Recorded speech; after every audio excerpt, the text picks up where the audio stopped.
श्री स्वामी समर्थ. नमस्कार, मी कविताच किचनमध्ये तुम्हा सर्वांचे मनपूर्वक. आज बनवूया मस्तपैकी रश्शाचं मटण, बोकडाचं मटण. इथे मी अर्धा किलो मटण घेतले आणि ही वरून अशी चरबी मागून घेतली. आम्ही अशी मागून घेतो, छान लागते गरम गरम मटणामध्ये चरबी वरून टाकली का छान लागते खायला. तर बघा आता त्याच्यासाठी लागणारं साहित्य बघा. इथे मी एक टोमॅटो घेतलेला आहे बारीक कापून, एक कांदा घेतला आहे असा मीडियम मोठा असा, एकदम मोठा पण एकदम लहान पण असा एक कांदा घेतलेला आहे आणि आलं लसूण घेतलेलं आहे. असे 2 मोठे कांदे घेतलेले लसणाचे आणि एवढा तुकडा आल्याचा आलं लसूण घेतलेलं आहे. आणि हे वाटण माझं होतं फ्रीजमध्ये, म्हणजे हे सुकं खोबऱ्याचं वाटण. आता याच्यामध्ये मी काय टाकते, तेवढा सुकं खोबऱ्याचा तुकडा घेऊन तो फ्राय करते याच्यावरती, तव्यावरती तेल टाकून थोडासा फ्राय करायचा. आणि त्याच्यामध्ये 2 मिरच्या घ्यायच्या वाटणामध्ये, 2 हिरव्या मिरच्या आणि तज आणि लवंग, 2-4 असे लवंग आणि 2 तुकडे तजचा म्हणजे दालचिनीचा तुकडा. लवंग आता तुम्हाला जसं तिखट हवं आहे त्याप्रमाणे तुम्ही 2 घेऊ शकता किंवा 4 घेऊ शकता, तर त्याप्रमाणे घ्यायचं. तर हे वाटण सुकं खोबऱ्याचं असं अशा प्रकारचं वाटण असतं हे मटणाला. चला तर आता दुसरं साहित्य बघा. इथे मी 5 पळी तेल घेतलेले आहे, अर्धा टेबलस्पून हळद घेतलेली आहे, 4 टेबलस्पून घरचा लाल मसाला घेतलेला आहे, 2 टेबलस्पून एव्हरेस्टचा तिखा लाल मिरची पावडर, कुठची तुमची घरची असेल तरी चालेल, कुठची असेल ती मिरची पावडर घेतली 2 टेबलस्पून. आणि इथे 2 टेबलस्पून गरम मसाला घेतलेला आहे. आणि इथे 2 बटाटे घेतलेले आहेत, अशा त्याच्या फोडी करून घेतल्या आहेत. आम्ही भंडारी आहोत, त्यामुळे आम्हाला हे बटाटं खाल्ल्याशिवाय चैनच नाही पडत. आम्हाला भंडाऱ्यांना तर मटणामध्ये बटाटं लागतंच. आता जे खातात बटाटं त्यांना माहीत आहे, मटणातले बटाटे प्रेमी पण असतात खूप. तर हे बटाटे टाकून मी हे मटण करणार आहे, तर खूप छान लागते. तर बघा तुम्ही आता ही रेसिपी मी कशी दाखवते ती बघा. अर्धा किलो मटण मी स्वच्छ धुवून घेतलेलं आहे. चला आता आपण करायला. मी आता हे टोप ठेवलेलं आहे गॅसवर, गॅस चालू करून घेतला आहे. आता आपण तेल घालून घेऊया. तर मी ते तेल घातले, गॅसची फ्लेम वाढवते. तर बघा तेल आपलं तापलेलं आहे. आता मी इथे आलं लसूण टाकते.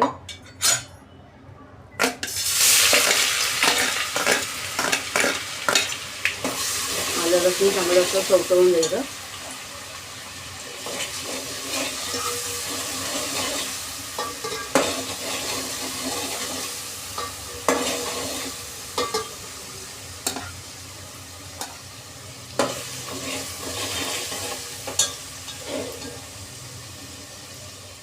बघा आलं लसूण चांगलं असं चवतळलं का मग कांदा घालायचा आहे.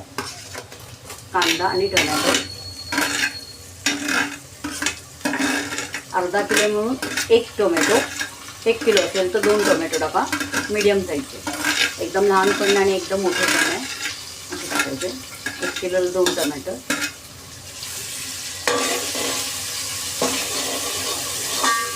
आता हे पण चांगलं चवतळून घ्यायचं. चांगलं चवतळलं मग हळद मसाला टाकायचा. तर बघा कांदा टोमॅटो चांगला चवतळून झालेला आहे. आता गॅसची फ्लेम स्लो करायची आणि आपण आता सर्व मसाले घालून घेऊया. हळद, मसाला, मिरची पावडर पण आता चांगला चवचवून घेऊ.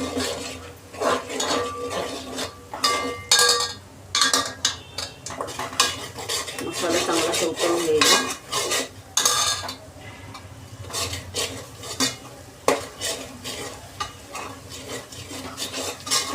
गॅसची फ्लेम वाढवली. आता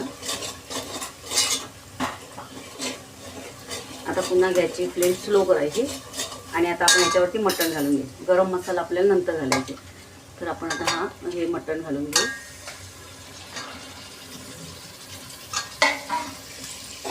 मागे मी तुम्हाला दाखवलेलं सुकं मटण, तर हे थोडं रश्शाचं मटण, बटाटे घातलेलं.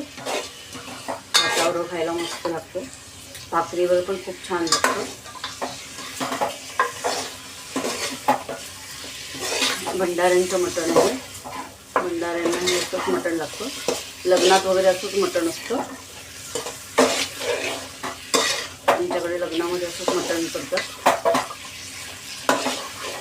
ते चांगलं चवचवून घ्यायचं तेलावरती, मसाल्यावरती मटण.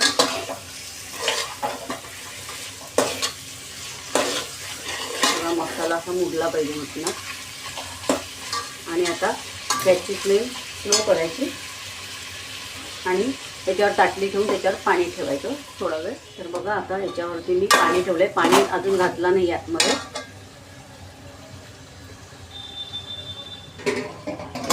याच्यावर झाकण ठेवून मीडियम टू लोवरती ठेवून द्यायचं थोडा एक 5-1 मिनटं. बघा आता एक 5-1 मिनटं झालेली आहे. आता आपण बघूया.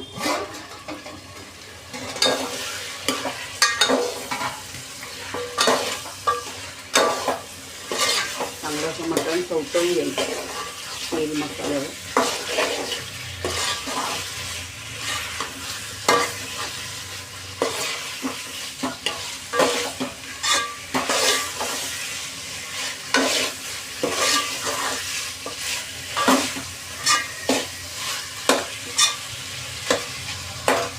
आणि आता आपण हे जे ताटलीवरती पाणी ठेवलेलं ते आता घालून घेऊया. आणि आता आपण शिजायला पाणी ठेवूया जेवढं आपल्याला पाहिजे तेवढं. आपण आता दुसरा पाणी घालूया शिजण्यासाठी. आता आपण हे मटण शिजत ठेवूया. आता याच्या झाकणावरती पण पाणी ठेवून मी आता हे शिजत ठेवते मटण. आता ताटलीवरती असं पाणी ठेवलं आहे आणि आता आपण हे शिजत ठेवायचं आणि मध्ये मध्ये बघायचं, म्हणजे लागून नाही द्यायचं, चमचा मारत ठेवायचं. आता कोण कोण कुकरला शिजवतं, पण कुकरपेक्षा असंच शिजवलेलं मटणाला चव छान लागते, त्यामुळे मी असंच शिजवते. तर बघा आता आपण बघूया. वरचं पाणी सुकलेलं आहे आणि आतलं पाणी पण आटलेलं आहे. तर आता आपण पुन्हा शिजण्यासाठी आता शिजेपर्यंत आपल्याला याच्यात पाणी टाकत राहायचं. थोडं आतमध्ये पाणी टाकून शिजेपर्यंत आणि चांगलं शिजून घ्यायचं. शिजेपर्यंत पाणी आटलं तर पाणी टाकून शिजवायचं आणि पूर्ण शिजून झालं तर मग आपल्याला वाटण टाकायचे. आता वरती पण पाणी घालते. वरून आता पाणी ताटलीवर पुन्हा ठेवायचं. पाणी त्याच्या संपला का वरून परत पाणी ताटलीवर ठेवायचं आणि अशा प्रकारे शिजवून घ्यायचं. चांगलं शिजवून घ्यायचं मटण. तुम्ही शिजत ठेवते. आता बघूया आपण मटण शिजले का ते.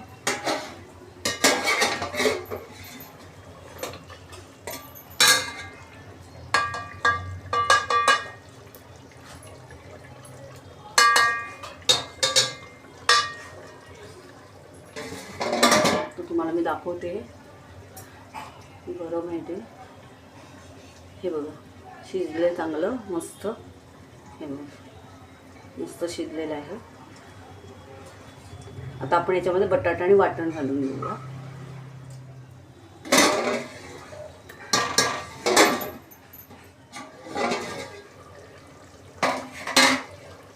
आता आपण याच्यामध्ये बटाटे घालू.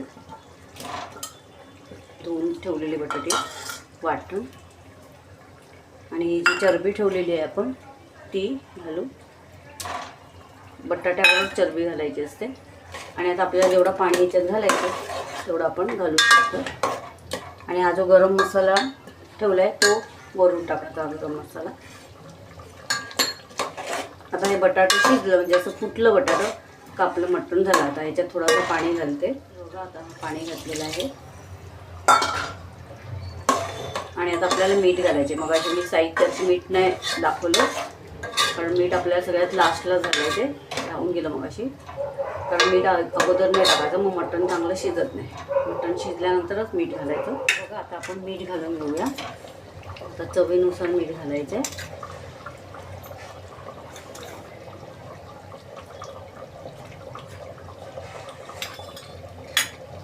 आणि थोडासा पाणी घालते कारण बटाटा शिजतं, जेव्हा शिजतं तेव्हा ते पाणी सोकलं जातं म्हणून पाणी घालूया.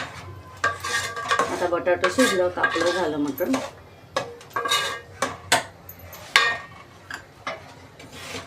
आता या ताटलीवर पुन्हा पाणी ठेवून आपण बटाटा शिजत ठेवूया. आपलं मटण झालं. आता बघूया आपण बटाटा शिजले का ते.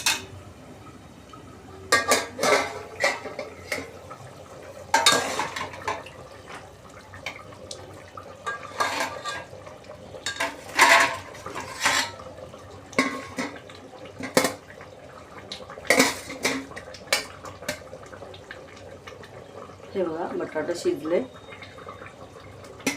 आपलं झालेलं. आता आपण गॅस घालूया.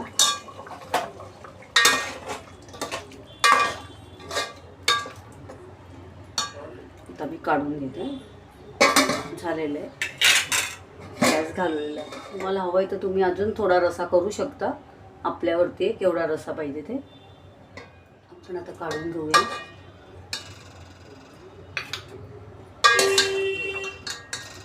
मस्तपैकी बटाटा खूप छान लागतं याच्यात. मटण पण खूप छान शिजले. आणि ज्यांना बटाटा आवडत नसेल त्यांनी नका खाऊ, पण बटाटा खूप छान लागतं. आणि चरबी पण गरम गरम खूप मस्त लागते. अशा प्रकारे आपलं खाण्यासाठी तयार आहे मस्त रश्श्याचं मटण. नक्की ट्राय करा. बघा अशा प्रकारे खाण्यासाठी तयार आहे मस्तपैकी मटण थाळी. मस्त आहे बघा. भाकरी मस्तपैकी तांदळाची भाकरी आणि गरमागरम वाफेवरला भात आणि कांदा लिंबू टोमॅटो. तर मस्त. तर तुम्ही नक्की ट्राय करा. खूप छान बेत मस्त मटण थाळी. तर तुम्ही नक्की ट्राय करा.